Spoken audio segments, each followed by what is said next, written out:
back to my YouTube channel. Ngasi se aiga akhoi chega Guwahati da thaba ma chatoi ne ba ko. Nungthang gi train ne ba ko khoi gi train se pung 10 ga minute fu gi train ni. Ado mapan da langi se taramaga di akhoi gi sangoi se mi ne ba ko ado gi ni. Ado di mayam ai hoji chalam dai gi poche hapsin ba di loire ba ko. Ado angang tuition tak thoki ge ai se nungthang da tuition tak pune ba ko na han dai di ngasi di chatka da ba thaba ma lai bani na ngasi di ngan na tak thoge ado angang sing se lakri lakpa ngai ni moi oina amadi la ame ba ko do ina blog se ba haugalak pa da ai teng ikai da na ko dan thok kare na te le la wai na nga hau roi na ko ado mayam ai YouTube ta dum hana yingbiramba mi sing na khalam bai su yarom gane ba ko video lekhi ba se kai kino kai na ai heli su khara lai ba da gi ai personal problem khara lai ba da gi ni ado mathang da gi video se adum lepta na namna ba hotna zarake ai hause nga de santa ko haurage ba ko angang sing se lak na re ado si शहरों में होने वाले अभियान के बारे में चला जाएगा जल्दी और लगे यारो 50 টাকা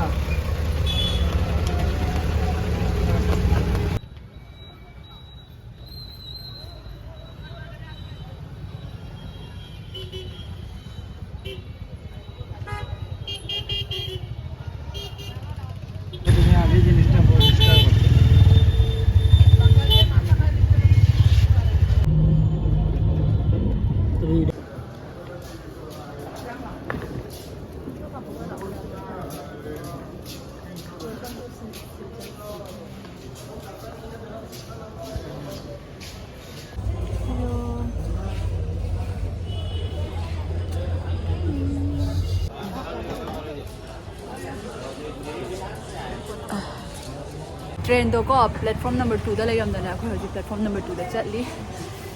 ho ing mala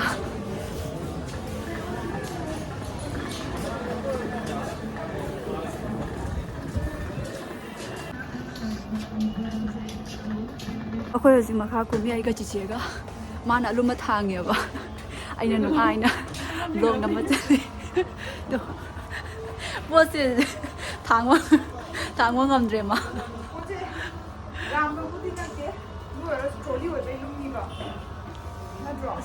lawani train se thong hang dria ba ko to kanam leite lakna dria ba ngan bani na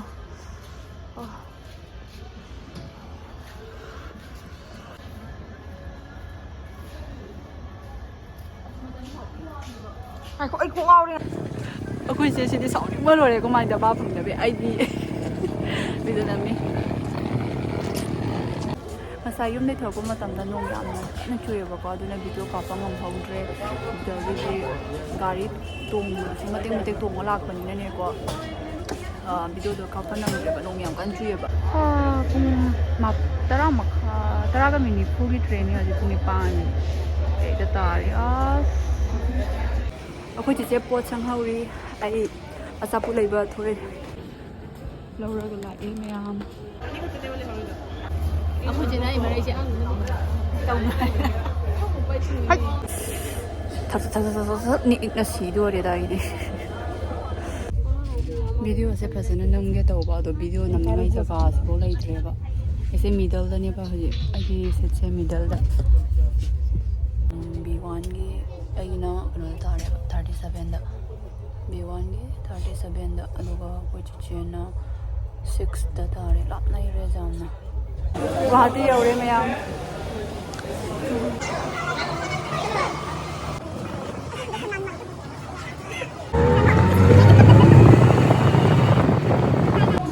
check in tore hotel da ado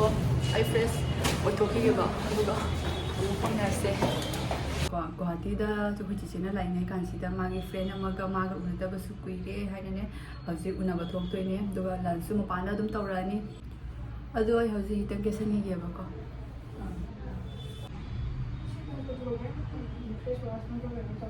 live này ông lại thủ mà liều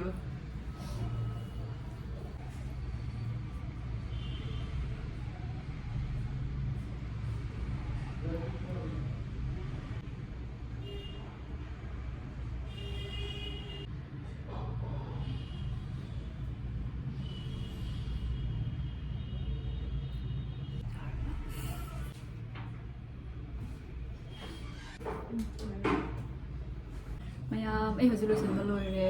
sine yellow tu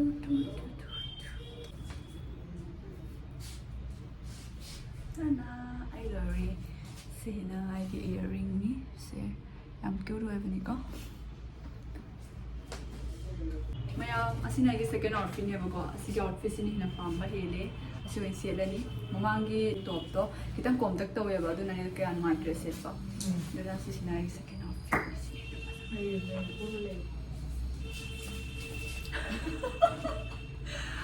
Chiche da zaro mine ba si free se ko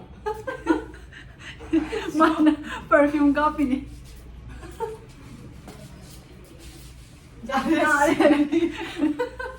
mino da kai no ne da chi nga ni yam hin jana namal su lam chi pani ne ko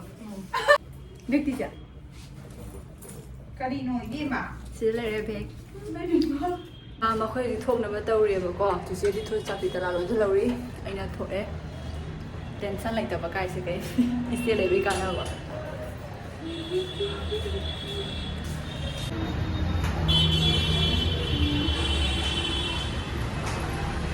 ma khoi ri thok le ba ko lambi da chat li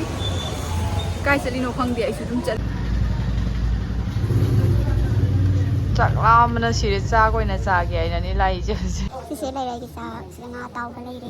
cái gì mà không phải cái không đó nếu là hàng ngon không đó sẽ hàng ngon không đó đấy thì nó càng ngủ đây thì nó xin du đây đấy thì nó iron đây thì nó papar đây ska cha ni ma इसीलिए तो नहीं खाता है ना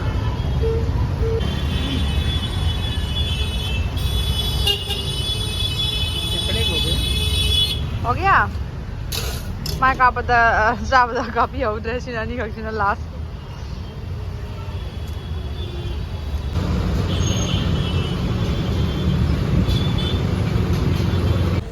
akhoi je mama ne da phone taw ri sile bitu ko le ba di phone ba ni ka kai ni ma kai da re no mai ka ra phone je ni mama ne da ju phang na re ba moi ni mang da chali je ge mama ne bi ga si je ga mang da chali ai tongan ta hore ai tongan ta hore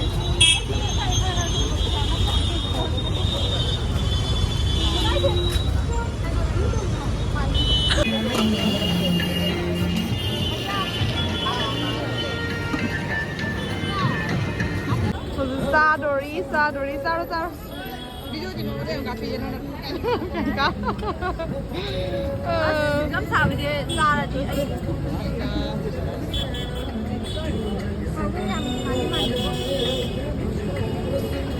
sani muno bhajan cham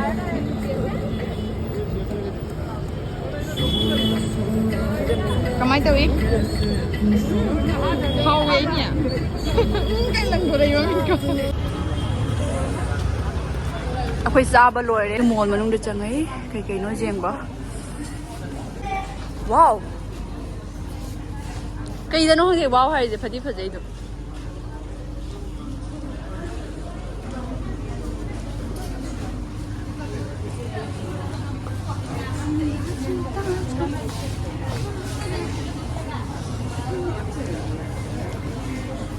ai phone loi ba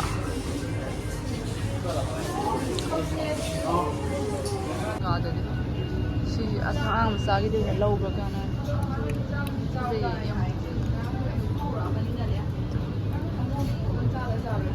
cute rồi wow cam cute rồi nó chị bạn cả đi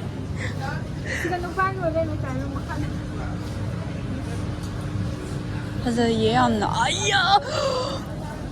我借，我借，我借。Cam cute rồi nó. ya pues esto chari ni ayun de so 아. te kai ngam maroi tu mi de si da ki 선생님, 시부 그럼 망한 것도 하려. sai de yum sar ga pham ma lai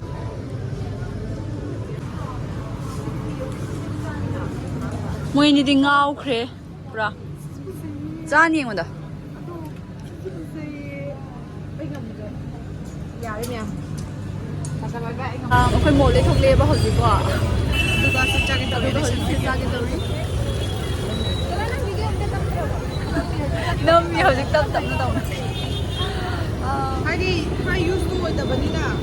ꯁꯤꯗ ꯂꯩꯔꯦ ꯃꯌꯥꯝ ꯂꯨꯄꯥ 10ꯒꯤ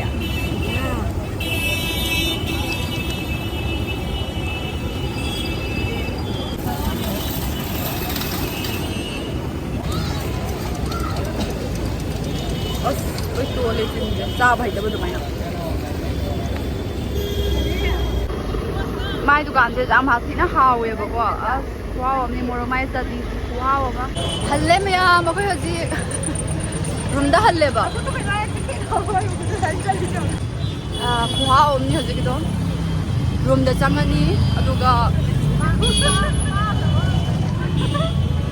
ꯀꯩꯗꯧꯗꯣꯏꯅꯣ ꯈꯪꯗ꯭ꯔꯦ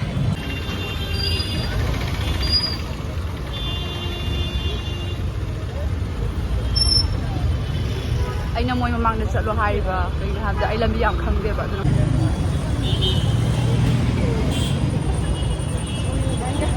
ꯁꯨꯃꯥꯏꯅ ꯅꯨꯡꯗꯥꯡꯗ ꯉꯥꯏꯍꯥꯛꯇꯪ ꯀꯣꯏꯊꯣꯛꯄꯁꯤꯁꯨ ꯑꯗꯨꯝ ꯅꯨꯡꯉꯥꯏ ꯃꯌꯥꯝ ꯀꯨꯏꯔꯦꯕ ꯀꯣꯏꯗꯕ ꯁꯨꯃꯥꯏꯅ ꯀꯣꯏꯊꯣꯛꯇꯕꯁꯦ ꯅꯨꯡꯉꯥꯏ ꯃꯥꯃꯤ ꯈꯨꯆꯥꯝꯗꯨꯗꯤ ꯀꯩꯅꯣ ꯂꯥꯛꯑꯗꯤ ꯁꯤꯔꯅꯤ ꯍꯥꯏꯕ ꯁꯤ ꯒꯥꯔꯤꯁꯤꯗ ꯀꯥꯗꯣꯏꯔꯣꯁꯦ ꯂꯣꯏ ꯆꯠꯈ꯭ꯔꯦ ꯃꯣꯏꯗꯤ ꯂꯦꯞꯐꯝ ꯂꯩꯇ꯭ꯔꯁꯨ ꯈꯥꯂꯤꯗꯅꯤ ꯂꯥꯎꯏꯕ ꯑꯩꯃ ꯁꯤ ꯒꯥꯔꯤꯁꯤꯗꯤ ꯄꯨꯔꯥ ꯈꯥꯂꯤꯅꯤ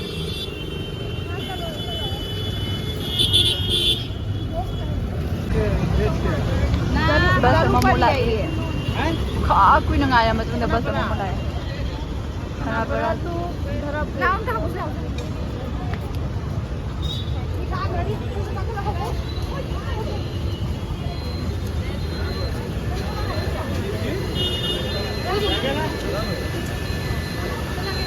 बाय बाय जय बाय बाय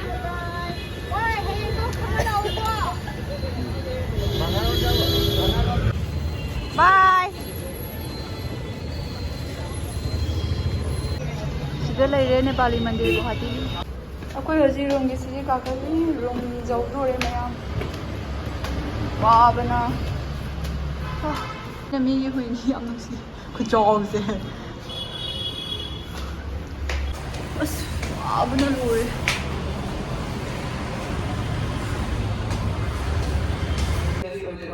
फ्रेश ओइथोपा लोइरागा हौजिक चाक चाबा मपानदा थोअनी चाक चाबा भिडियो दे हापा मरोइजेबा हाइदि अखोइगिने अखोइचे खंगनाबा मी अमसु चावगेबको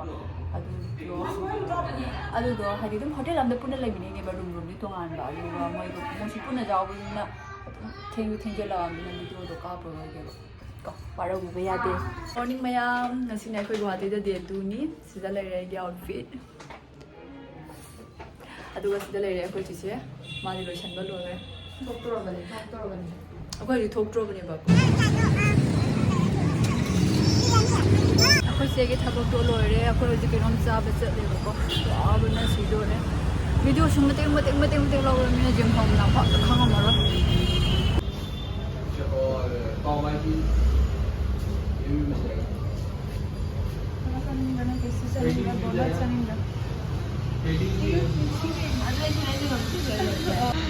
ये नहीं ये येलो का जो बगल में जो है ना हाँ वो ब्लैक फॉरेस्ट है अच्छा तो लेकर ना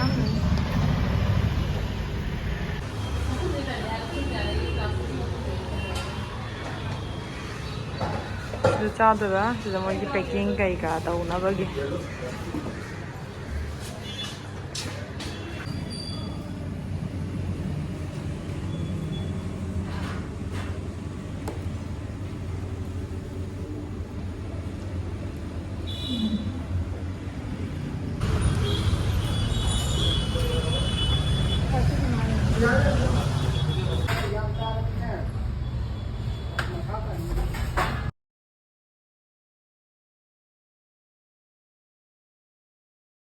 मैम अखोइ हजि चाक चाबा लोइनेको थोलए अदुगा सिदा सिएमा मा बिरयानी लौबो अदो अखोइ नाइ वा हाबना लोइरे आई ना लवाई ना लगती लगेगा अस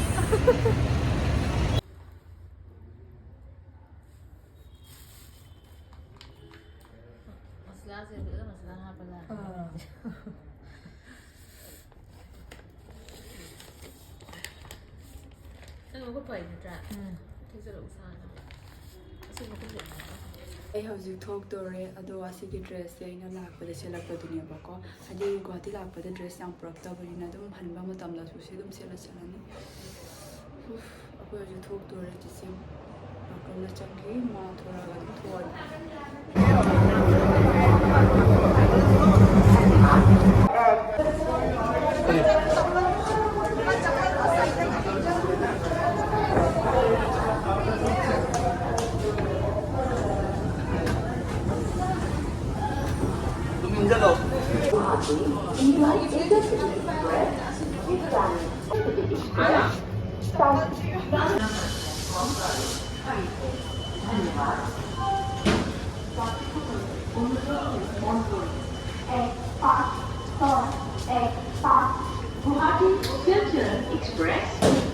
ꯁꯦ ꯄꯥꯏꯔꯣ ꯑꯗꯨꯝ ꯁꯨꯃꯥꯏꯅ ꯇꯧꯔ ꯆꯠꯂꯦ ꯑꯩꯗꯤ ꯎꯄꯥꯏ ꯂꯩꯇꯦ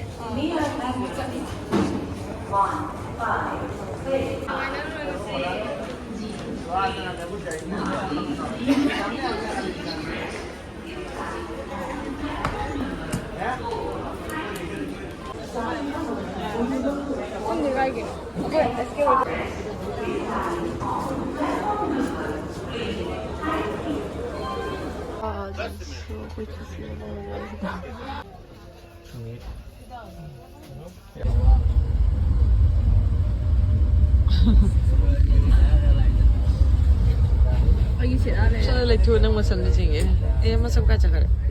Jenny Rodman.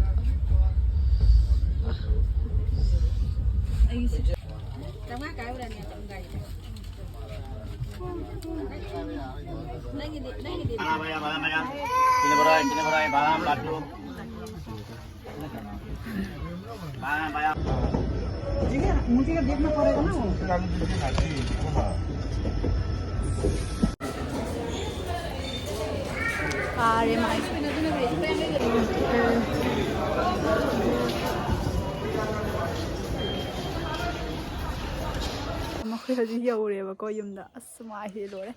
ꯑꯩꯈꯣꯏ ꯁꯪꯒꯣꯏ ꯁꯦꯝꯖꯤꯟꯕꯗꯨꯁꯨ ꯂꯣꯏꯔꯝꯃꯦ